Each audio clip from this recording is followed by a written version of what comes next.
In today's brief, we'll talk about a Serbian Brigade, the nuclear test treaty, and Zelensky's statement on Israel.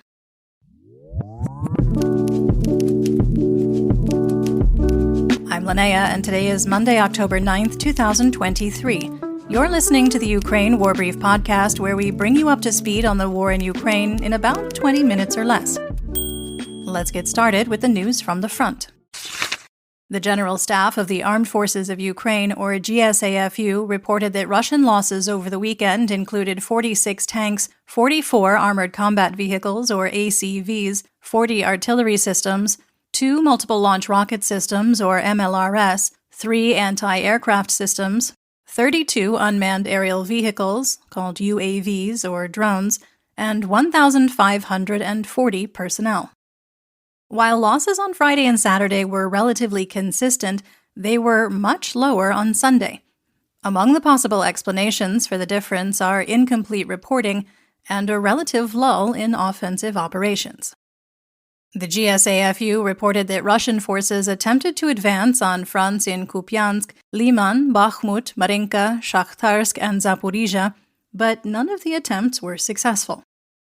According to Operational Command East spokesperson Yewleea, because the area is so strategically important to them, Russia is throwing all available forces and reserves at the area north of Bakhmut in Donetsk Oblast, engaging in minor counteroffensive operations to prevent Ukrainian forces from developing their offensive. In the southern theater of operations, Ukrainian forces achieved partial success west of Robotne in Zaporizhia Oblast over the weekend, and have increased offensive operations toward Kopani in the Tokmak direction, with a flank attack from north of the settlement in addition to the main attack from Robotne to the east. Russia appears to have some real concerns about Ukrainian forces breaching their defenses in the Melitopol direction, according to the UK Defense Intelligence report, and are building additional fortifications and reinforcing existing trenches with concrete in Novoprokopivka and along the route to Tokmak. Russian officers in Tokmak have also reportedly begun evacuating their families from the city. UK Defense Intelligence also reported that the situation has more or less stabilized west of Vuhledar around Velika Novosilka in Donetsk Oblast, and fighting in the area has been far less intense over the past few weeks. Notably, however, Ukrainian forces have maintained engagement with the 36th and 5th Combined Arms Armies of the Russian Eastern Military District, preventing them from being redeployed to shore up other areas of the front. In the temporarily occupied territories, satellite imagery of the Kerch Strait Bridge between Russia and occupied Crimea, shared by U.S. open-source intelligence or OSINT researcher M.T. Anderson, indicates that repair work has made significant progress. The rail bridge was damaged and 2 spans of the road bridge had collapsed following the July 17th attack by Ukrainian naval drones, but imagery from October 4th shows a new road span in place. Damage to the rail bridge, however, is still visible. The BBC's Russian service reported on Telegram that Russian-appointed head of the occupation administration in Zaporizhia Oblast, Yevgeny Balitsky, has announced that, quote, "After the new year, we will take more stringent measures to ensure that only citizens of the Russian Federation will live on our territory. If before the new year a person still receives medical coverage using a Ukrainian passport, then after that he will not receive it." End quote. This is a tactic that occupation authorities have used in the past to coerce Ukrainian citizens in the occupied territories to take Russian passports.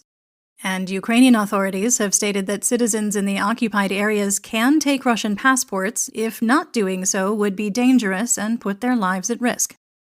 According to Russia, about 83% of the citizens in the newly and illegally annexed territories have taken Russian passports, but there's absolutely no way for us to independently verify that number. On the home front, Dnipropetrovsk Oblast Governor Serhiy Lysak reported on Saturday that Russian forces conducted heavy artillery strikes against the city 3 times during the day and into the evening, though there were no casualties. In a statement released on October 6th, the Ukrainian Ministry of Economy said that a decree had been issued to seize the remaining assets of the Russian government still in Ukraine, including 7 non-operational MiG-25 fighter jets that the Ukrainian Air Force will be able to strip for any usable parts. Speaking of harvesting for parts, let's talk about the Russian Federation. Remember how Russian President/dictator Vladimir Putin said last month that Russia would not be recruiting foreigners into its armed forces and didn't need foreign fighters? As it turns out, a group of about 30 mercenaries from Serbia flew to Moscow shortly after that announcement to join the 106th Airborne Division. According to BBC Russia, Moscow is actively recruiting Serbian citizens to fight in Ukraine, with the goal of enlisting a few hundred soldiers. This kind of reminds me of how Putin said that Russia would not invade Ukraine, and then how Putin said that there would not be a full mobilization in Russia, and then how Putin said things were totally cool between him and now reportedly assassinated PMC Wagner leader Yevgeny Prigozhin, and that whole coup thing was all water under the bridge. Russian permanent representative to international organizations Mikhail Ulyanov announced on Twitter on October 6th that Russia plans to dip out on the Comprehensive Nuclear Test Ban Treaty, or CTBT, in order to be on, quote, equal footing with the United States, which signed the treaty in 1996 but hasn't gotten around to ratifying it yet. The CTBT established a ban on nuclear explosion tests, and its reversal is definitely not at all problematic when Russian forces are currently illegally occupying the largest nuclear power plant in Europe, the Zaporizhzhia NPP, is sending tactical nukes to Belarus, and literally cannot stop threatening nuclear war. Some quick assessment here. We still think it's more likely that Russia would create a nuclear hazard due to incompetence rather than intentionally. This is, after all, the same force that dug trenches in the Chernobyl exclusion zone and stores live munitions in the Zaporizhzhia nuclear power plant complex.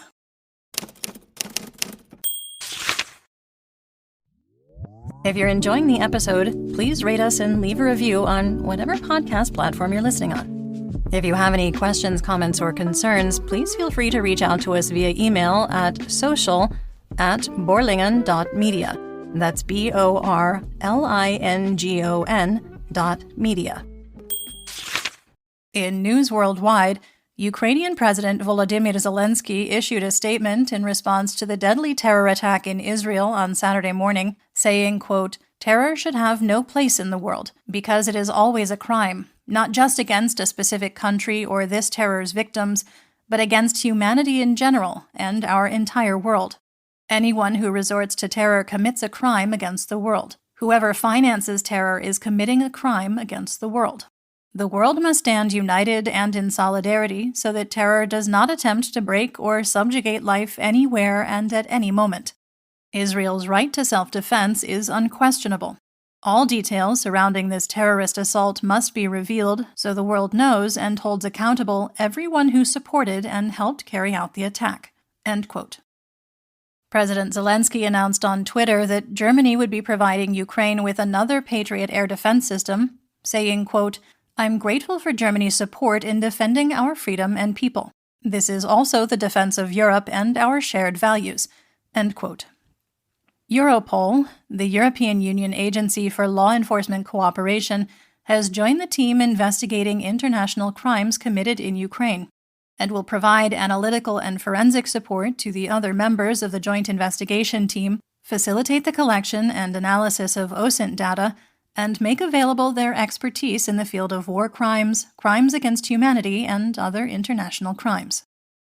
In an opinion piece published in the Wall Street Journal last week, Frederick Kagan, former professor of military history at the U.S. Military Academy West Point, argued that Western experts and decision-makers need to stop debating which weapons would be best for Ukraine and just give them the weapons they ask for, noting that no weapon is perfect and that while systems like the M1 tank aren't optimal for Ukraine, it's the only tank NATO has available in large quantities. Similarly, the F-16 fighter jet isn't well suited for Ukraine's military airfields, but, quote, the U.S. has a lot of them. That's a good enough reason to choose the F-16 over the Swedish Gripen, the French Mirage, the US F-15, or even the A-10. The F-16 by itself won't change the outcome of the war, but it would give Ukraine the ability to challenge Russian aircraft and fire from the air on Russian positions." End quote. Russia hopes to be re-elected to the United Nations Human Rights Council in a secret ballot tomorrow after being ejected following the full-scale invasion of Ukraine in February 2022. Unfortunately, according to a senior Asian diplomat, it is entirely possible that Russia will be voted back in, saying, quote, "I think there is Ukraine fatigue. And second, many people do not want UN bodies to be dominated by Western voices, not to mention overbearing attitudes." End quote. The U.S. added 42 Chinese companies to a government export control list due to the company's support for the Russian military, including supplying Russia with tech components originating from the U.S. A statement by the U.S. Department of Commerce read, quote, "Today's additions to the entity list provide a clear message. If you supply the Russian defense sector with U.S.-origin technology, we will find out, and we will take action." End quote.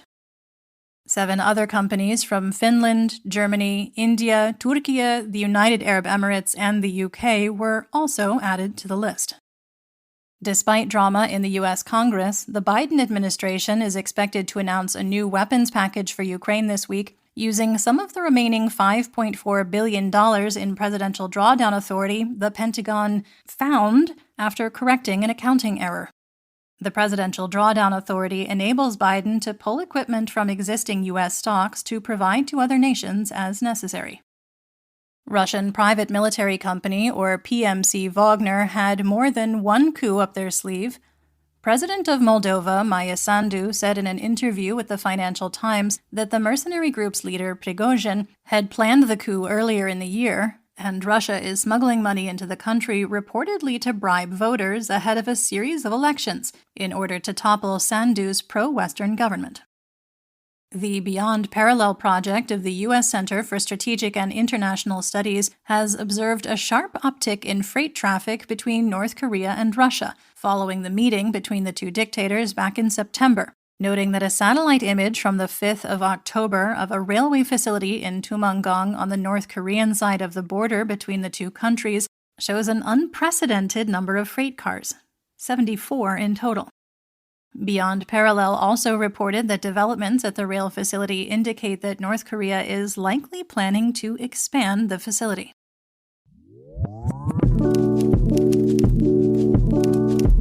That's the brief for today. Remember to check your sources and don't fall for propaganda. Join us on YouTube and TikTok for more Ukraine content and live news reports. And if you haven't already, please consider subscribing to our work on Substack. We'll be back tomorrow with more updates. Until then, stay safe, everyone. Do pobачення.